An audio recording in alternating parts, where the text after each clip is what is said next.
Hey team, it's James here from Megawatt. You ever get confused by volts and amps and watts? If so, let's fix that in just 2 minutes, and I promise you no brain melt.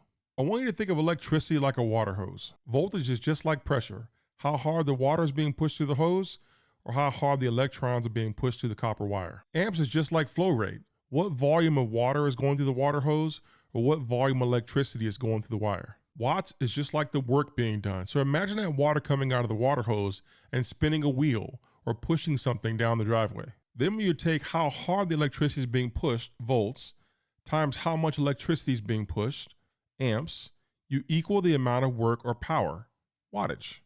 Volts times amps equals watts. Here's a few examples to try to make the point further. A cell phone charger is doing 20 watts of work.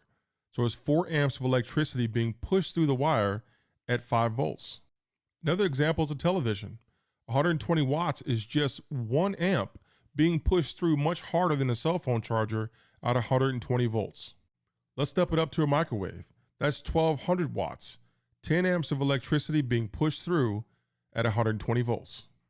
And finally, an air conditioner, the number that's probably most relatable to most RVers. 1800 watts is 15 amps of electricity being pushed through at 120 volts.